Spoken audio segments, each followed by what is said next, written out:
Good morning. It is so nice to be here with you today and with you online. Thanks for joining our community. And also, yes, you too. My name is Misa Iwama. I'm the Director of Music Ministry. And for those who would like a visual description, I am wearing all black. I have a dark shoulder length hair and I'm wearing glasses. I'm here today with Nikki Denner. Again, thank you so much, Nikki, for playing. And we wouldn't be here without the work and help of so many people, but I'll just say some people who do not introduce themselves during the course of the service be our board greeter and our welcome team and our AV people, and just say thank you very much. And virtual ushers, thank you for helping us reach out and greet people today. We have a few announcements. After our second service at 12:15 p.m., we have several opportunities. Upstairs in room 209, the board and congregational leaders are leading a discussion about our new building and the potential sale of this property and next door. So please join in this important conversation. If you are brand new to the congregation, come gather in room 207 for a brief introduction to Beacon and UU, guided by Chris Boudin, membership coordinator. Been here a few years, but trying to connect and find your way? Come join us upstairs in the library with Reverend Robin for Becoming. Any member is welcome to this session on spiritual journey and ways to connect here at Beacon. On a musical note, we have a concert coming up on April 14th with Rosina Hill Jackson. She'll be bringing an entire ensemble and singing songs from all 11 of the Broadway shows that she has been in.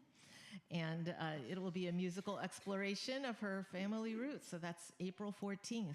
And then on April 28th, Mitchell Vines, who was my predecessor here, will be doing a short recital at 2 o'clock. So I hope that you will consider coming to say hello to Mitchell and to hear him play the piano. Today is going to be an earth-centered service. So the first thing we should do now is recognize this morning that we gather upon the ancestral lands of the Lenape. We affirm the continued community of Ramapo, Muncie, Lenape, and affirm the rights to practice sacred rituals and live in safety and peace. We are engaged in relationship building with our leaders, shared ritual, and financial support for the Sweetwater Cultural Center. If you would like to be part of the support, please let us know. And now I invite you to rise in any way possible and join in singing our first song, which is number 1067, Mother Earth, Beloved Garden. Now this might be a little bit new to some of us, so we're going to start a little bit on the slow side, and then we will go a little bit faster as we go along, and we'll do 4 verses so that we get all the directions, as you'll see. The directions, north, south, east, west.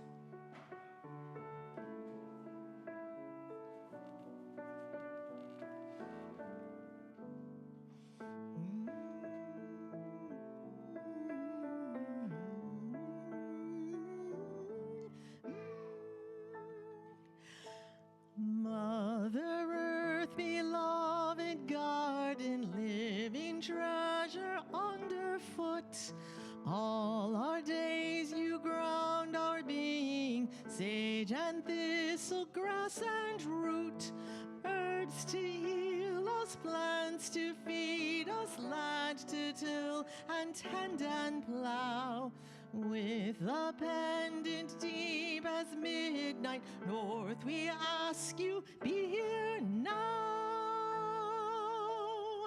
Father Air, your inspiration holds us gather all that lives. As we breathe, our minds see clearly, leading us to love and give. Raging whirlwind, whispered breezes, violent gale and gentle cloud. With a blade as sharp as morning, east we are. ask you, be here now. Brother fire, great transformer, shape the passion of the sun. In our hearts your warmth revives us, cooks our food and heats our homes. Flaming candle blood within us, blazing desert will to grow. With the one directing power, south we ask you, be here now. Sister water ever flowing, ocean, river, pond, and rain, drink we now and quench our thirsting. Cleanse us now, we begin again. Mist and ice, a host of changes, all that courage will allow. With the cup, the holy chalice, west we ask you, be here now.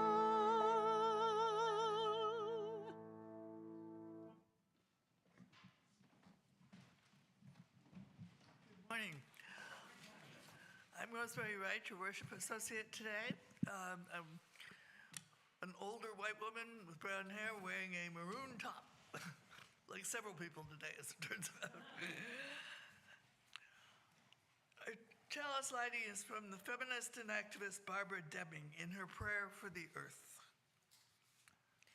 Spirit of love that flows against our flesh, sets it trembling, moves across it as across grass, erasing every boundary that we accept, and swings the doors of our lives wide. This is a prayer I sing, save our perishing earth. Spirit that hears each one of us, hears all that is, listens, hears us out. Inspire us now. Our own pulse beats in every stranger's throat, and also there within the flowered ground beneath our feet. And teach us to listen. We can hear it in water, in wood, and even in stone. We are earth of this earth, and we are bone of its bone. This is a prayer I sing, for we have forgotten this, and so the earth is perishing. We kindle the light that unveils the truths, that kindles the remembering, and illuminates our interdependence.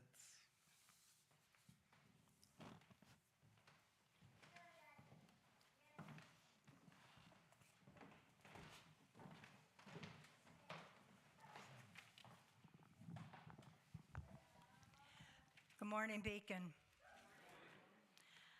My name is Maureen Irwin. I'm in the color scheme of maroon, which designates me, this scarf designates me as a member of the chaplain team. Chaplains serve as a compassionate extension of our ministry team. Last week, in honor of Women's History Month, Reverend Robin spoke to us about emerging feminism. Today, we talk about our Mother Earth. I needed to share an excerpt of a poem that was shared by Chaplain Sean the other night in a meeting. It's by Aurora Levins Morale. It's about grandmothers and fierce compassion. I think about all of us have grandmothers in us, the ones we knew, the ones we didn't know, and the protective fierceness they bring. Last night I dreamed 10,000 grandmothers came from 1,200 corners of the earth. They told me we cannot wait for governments or leaders, so it will have to be us. They said we will sing the earth song that will turn vengeance into weeping, grief replace every impulse towards harm. 10,000 is not enough, they said, so we've sent this stream like a flock of doves into the sleep of the world. Wake up, put on your shoes. You may be struggling with a story with pain in your heart. It may even be the story of our Mother Earth. Consider connecting with a chaplain. We're trained to be compassionate, non-judgmental, as we listen to each other's stories and your pain in the strictest of confidence. If you'd like to be connected with the chaplain, please reach out to Reverend Robin, Dr. Tully, or our chaplain team through the website. The other thing that chaplains do is to connect our community with our candle lighting, acknowledging our shared and individual joys and sorrows. So today, again, I light a candle for Mother Earth.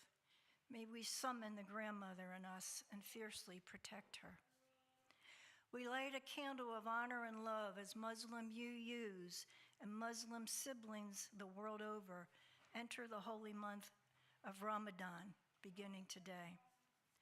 We light a candle of celebration and gratitude as a site plan for our new home on Springfield Avenue was submitted to the City of Summit this week. We light a candle for William and Fernanda. Reverend Robin posted that William and Fernanda got some great news this week. They're from Guatemala, and Beacon put them up until their apartment was ready. Both of them were architects, and William was just accepted at an architectural firm in Brooklyn. Congratulations to William. Please come and light a candle for these and your own joy or sorrow that is here in your heart today.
My blood doth rise in the roots of yon oak.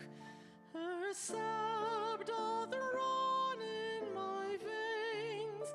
Boundless my soul like the open sky, where the stars forever have lain. Where the stars, where the stars, where the stars forever have lain. My foot carries days of the old into new. Our dreaming shows us the way. Wondrous our faith set petals deep in the earth, rising green to bring a new day. Rising green, rising green, rising green to bring a new day.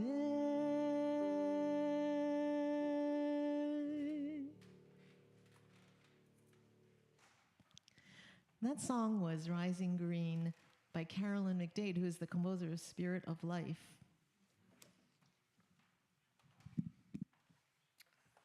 Summons, a poem by Aurora Levins Morales. Last night I dreamed 10,000 grandmothers from the 1,200 corners of the earth walked out into the gap, one breath deep, between the bullet and the flesh, between the bomb and the family. They told me we cannot wait for governments. There are no peacekeepers boarding planes. There are no leaders who dare to say every life is precious. So it will have to be us. They said we will cup our hands around each heart. We will sing the earth's song, the song of water, a song so beautiful that vengeance will turn to weeping. The mourners will embrace, and grief replace every impulse toward harm. 10,000 is not enough, they said. So we have sent this dream like a flock of doves into the sleep of the world. Wake up, put on your shoes. You who are reading this, I am bringing bandages and a bag of scented guavas from my trees. I think I remembered the tune. Meet me at the corner. Let's go.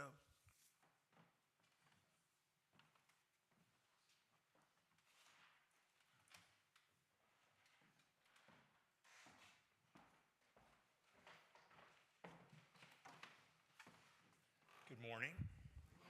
I'm Chris Kellogg. Oh, thank you. My stats are slender and tallish, a white he/him person with a, let me put my glasses on, sorry, with a chrome dome, wearing a teal sweater. My latitude, according to my smartphone this morning, at the pulpit is 40.718.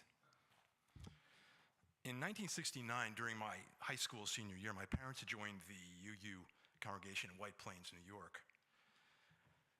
Its atmosphere of openness and debate excited me. Since then, I've attended UU congregations from Texas to Maine, and I've been here the longest. Our openness to many voices and our commitment to real debate keeps me here. This morning, I'm bringing an update on the sustainability of the 695 design. Let me start with an excerpt from a statement of conscience that the Unitarian Universal Association made in 2006. We as UUs are called on to join others to halt practices that fuel global warming and climate change, to instigate sustainable alternatives with just and ethical responses. So, with that in focus, because we know that existing buildings and building practices are contributing greatly to the climate crisis, 42% of global emissions come from the building sector. With the support and encouragement of the facilities expansion team, Anand Rangarajan, Nancy Griffith, and I have worked diligently with our architects and consultants to embed sustainability in the DNA of the new campus. Early in the process, because the project did not emphasize sustainability enough, I couldn't support it. So we asked for a thorough energy report to tell us how the design you have already seen would perform. Sure enough, it told us that it was better than code, but that's setting the bar pretty low. So we asked for detailed changes, including solar panels with battery backup, a ground source heating and cooling system, super insulation, and triple glazed windows and doors. The whole team is very excited about what has emerged from those changes. We can, in fact, achieve a net zero building. That is, one that produces and or offsets all the energy it uses. That's right, all the energy it uses. The changes we recommend may cost more at first, and we're working on an analysis of long and short-term savings and costs.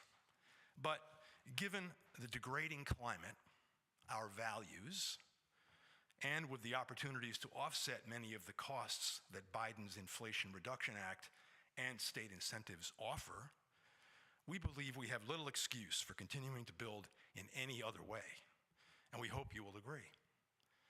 We cannot allow conventional cost analysis to value engineer sustainability out of our project. As we continue to fundraise, sustainable building needs to be front and center. Beyond the zero building goal, to truly embody sustainability, we also recommend no volatile organic compounds in the interior materials, gray and roof water capture, including rain gardens and rain barrels, visible interactive building monitoring as an educational demonstration for both children and adults, reclamation during demolition. I have suggested to the landscape architect they reuse the granite foundation stones from the old mansion in the landscape, green concrete and recycled steel and aluminum, and avoidance of material supply chains tied to slave labor, believe it or not. Let's keep our eyes on the long-term future. If you agree, please voice your support for sustainability along with your donation. I'll be available to talk some more after the service. Thank you.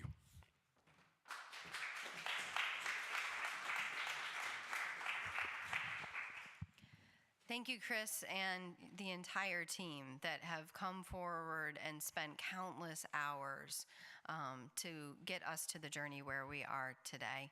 And thank you for your long-haul commitment to Unitarian Universalism. Our morning offering will now be most gratefully received, beloved.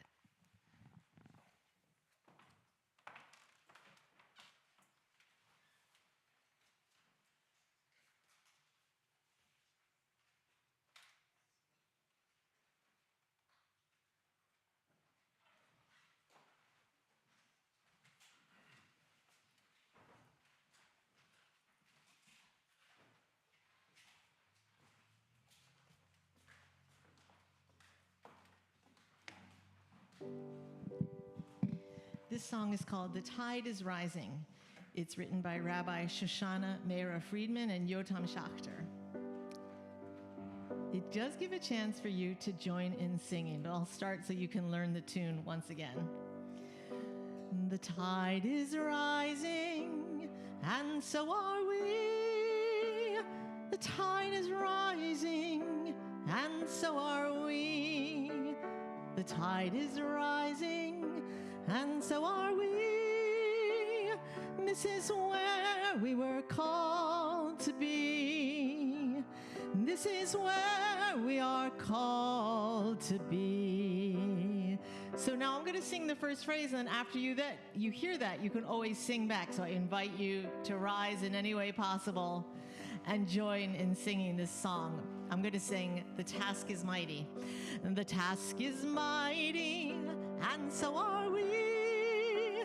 The task is mighty, and so are we. The task is mighty, and so are we. This is where we are called to be. This is where we are called to be. The storm is raging, and so are we. The storm is raging, and so are we. The storm is raging, and so are we. This is where we are called to be. This is where we are called to be. The world is ready, and so are we. The world is ready, and so are we. The world is ready, and so are we. This is where we are called to be. This is where we are called to be.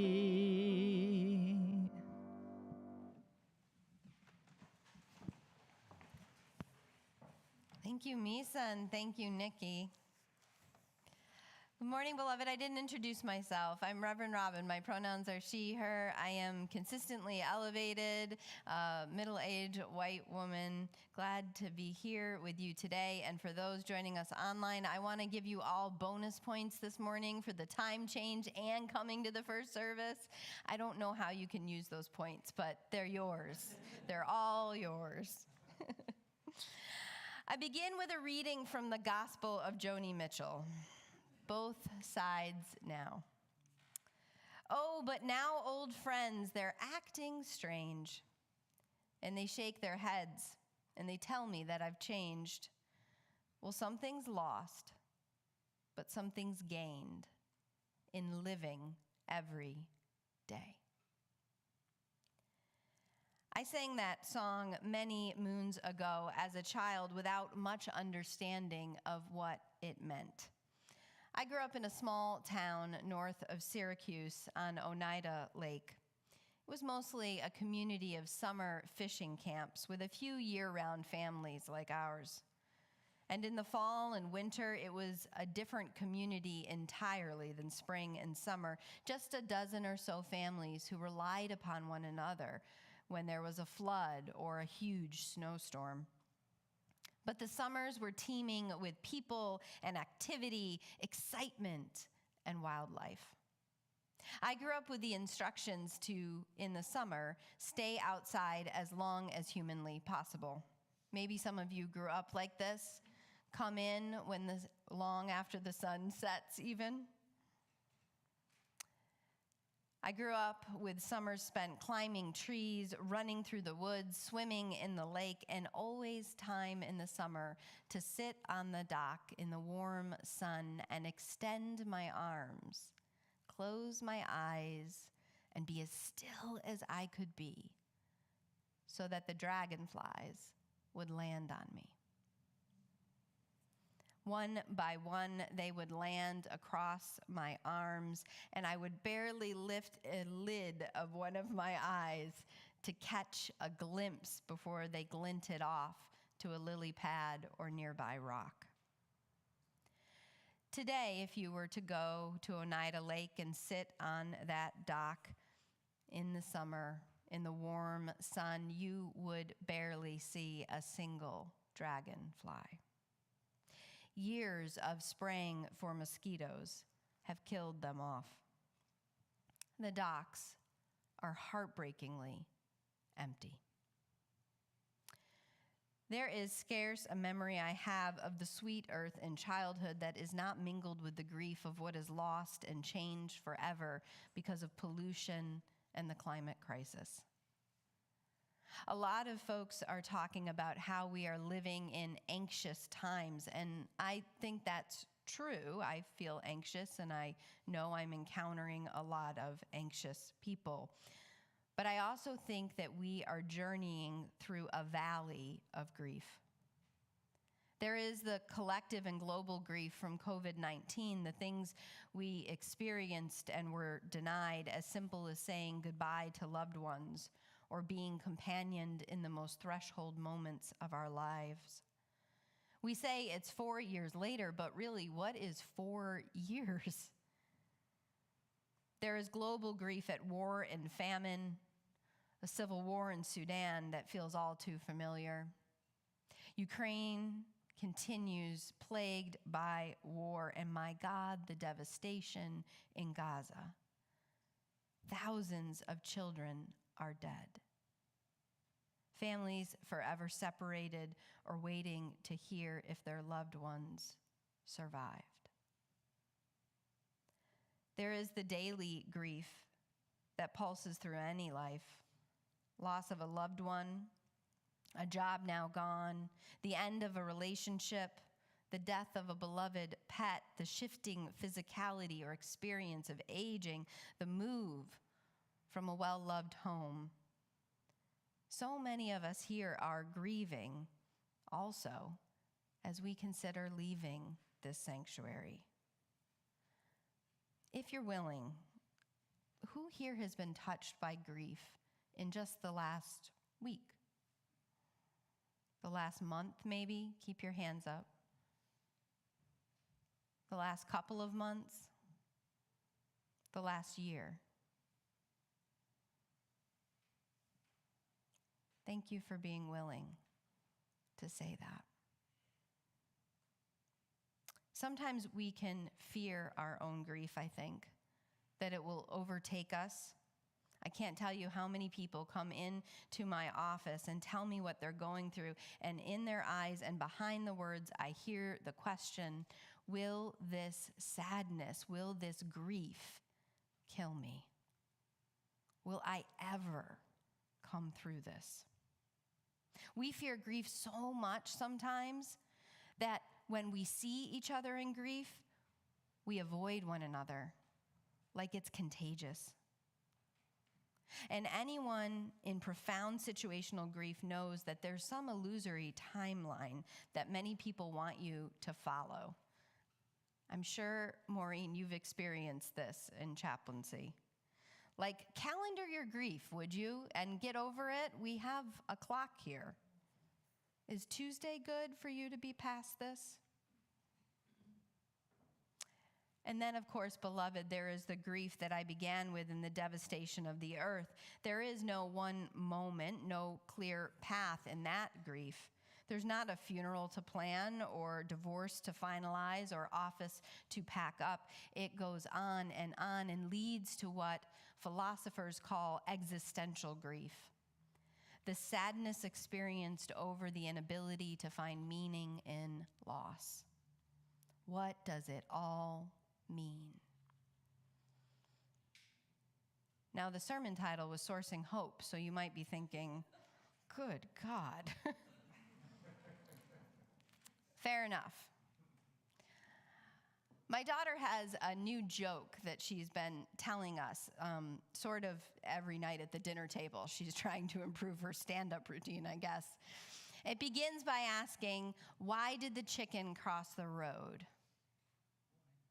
Why? Thank you. I'm so glad someone picked up the line. Why did the chicken cross the road to get to the fool's house? Knock, knock.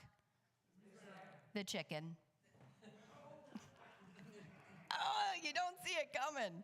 Every night I fall for it again. Sometimes our fears are knocking at our doors, and we can feel that we might be the fool for answering.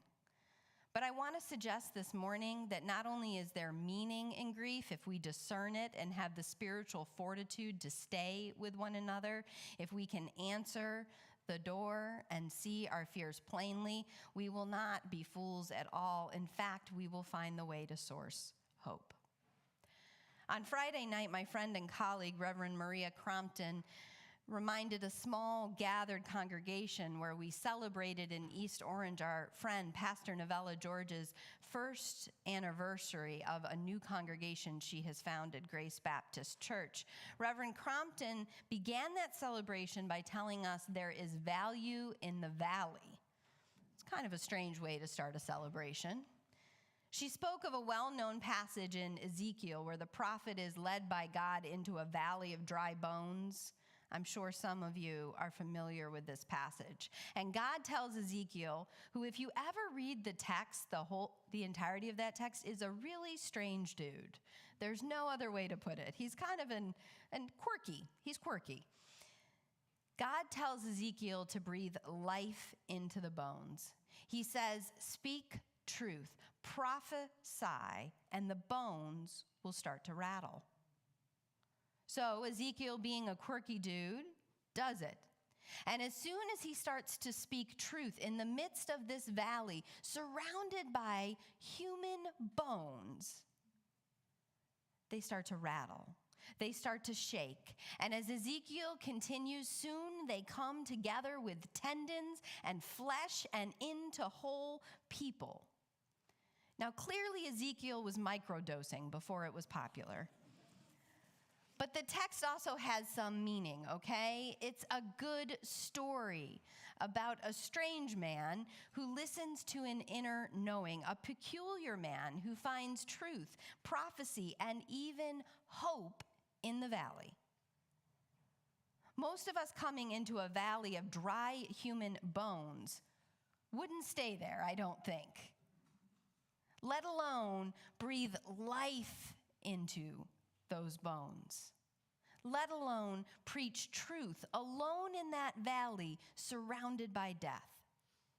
But Ezekiel stays long enough to know the truth in the valley and by consequence to call life in the midst of death. Beloved, I want to tell you that grief isn't something we deserve. It's not a punishment or a lesson. We didn't do anything to incur the great losses. You personally did not cause the entirety of the climate crisis or war any more than you caused the death of a beloved in your life.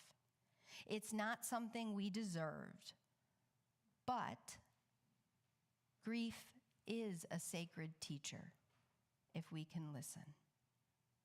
Look to the prophet Muhammad, who had a year of sorrow when his wife and uncle both died, and his infant son. The prophet taught that we should tend to our grief, that it was holy. He even had the year of sorrow, so sacred, he thought, so powerful and potent with prophecy was grief. Turn to the Buddhists, like Pema Chodron, who teach the only time we ever know what's really going on is when the rug's been pulled out and we can't find anywhere to land. We can use these situations either to wake ourselves up or to put ourselves back to sleep. Turn to the natural world, and has anyone seen elephants in mourning? It's incredibly tragic and beautiful, all at once. An elephant herd, if a baby elephant dies while they are moving from one place to the other, they will carry the body of that small elephant with them until they can bury it.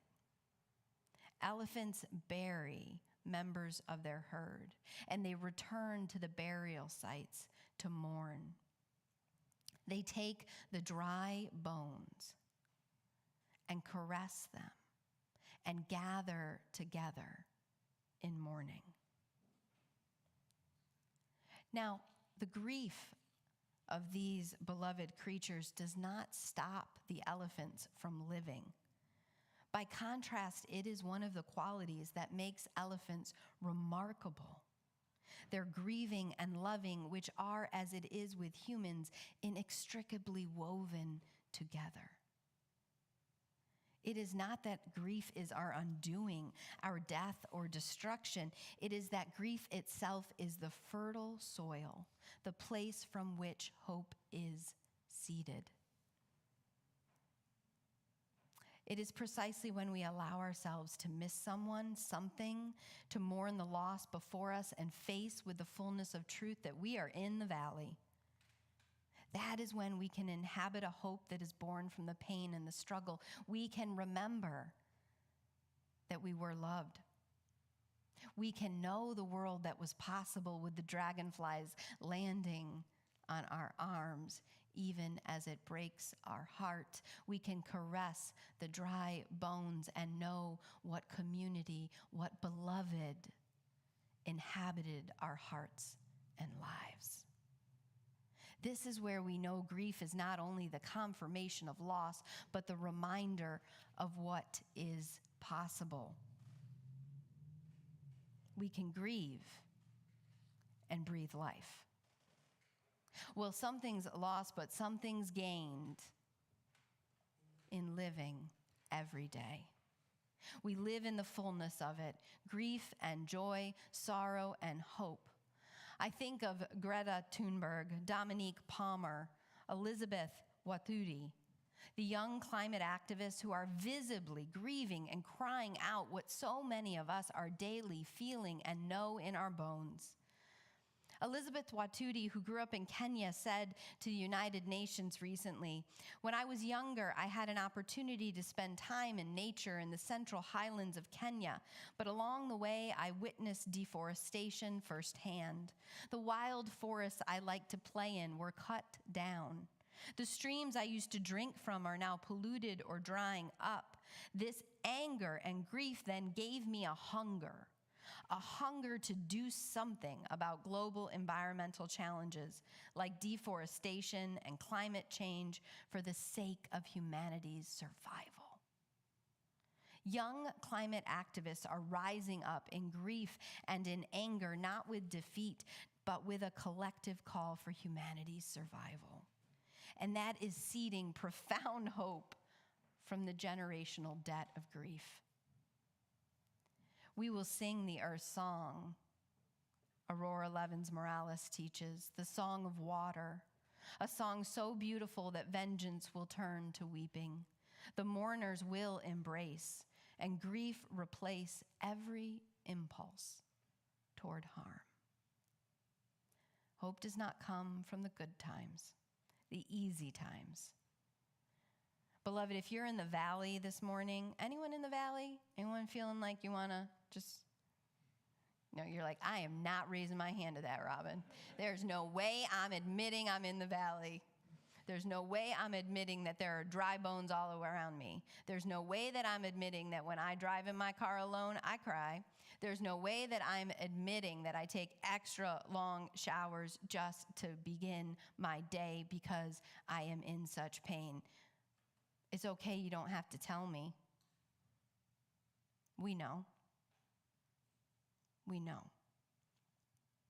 But I want to tell you, if you're stuck with nothing but dry bones around you and the heap of loss in your heart, if you're wondering if this sorrow and this grief is going to kill you, I want you to remember that your weary soul is not a tomb, but the darkness of a womb. Your weary soul is not the dusty, cracked earth. You are fertile soil for the seed, for hope rises from the deepest grief, from the reality of pain and struggle and the acknowledgement and truth of loss. That is the earth crying out. You can feel it. With the flooding and the storms, with the air quality and the diseases at the edges of wars fought for resources, we know deeply in our bones, hope does not come from some blissed out reality that denies the truth of loss. It comes from the heart of living every day, including the valley, in the dry bones.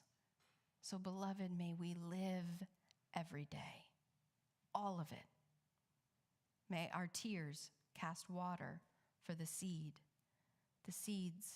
of new life, the hope that is rising. Amen, and blessed be. We're going to continue with a ritual. It's a ritual of seeding hope. I'm going to invite you forward to take a bit of earth. And here we have New Jersey native wildflower seed. And you can put a bit of seed in a cup of earth and tend to it. Soon you will be able to plant it outside. These cups can be planted directly into the earth. And we all can have a spiritual practice this spring of seeing what sprouts, of what flowers remind us of the hope that endures.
our closing song is Blue Boat Home. Crowd favorite. That is number 1064. So I invite you to rise in any way possible and join in singing this beautiful hymn to the earth.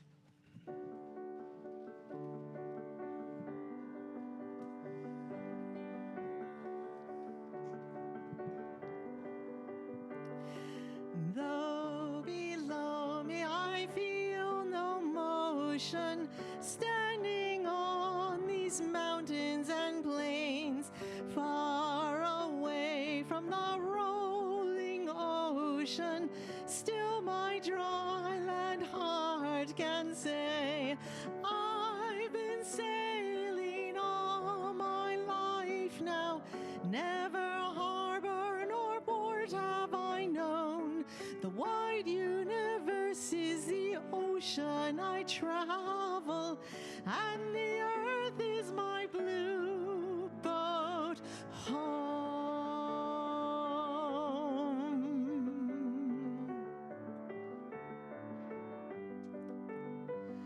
Sun, my sail, and moon, my rudder, as I ply the starry sea, leaning over the edge in wonder, casting questions into the deep, drifting here with my ship's companions, all we kindred pilgrim souls, making our way by the lights of the heavens in our beautiful blue boat home.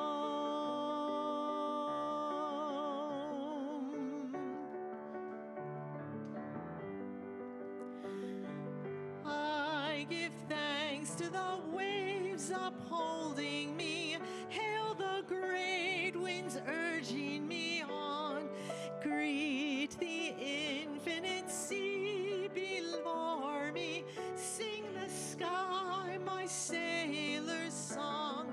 I was born upon the fathoms, never harbor or port have I known. The wide universe is the ocean I travel, and the earth is my blue boat home.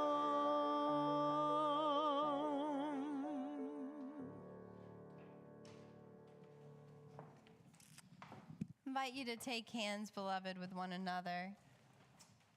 Oh, I forgot the chalice. One moment.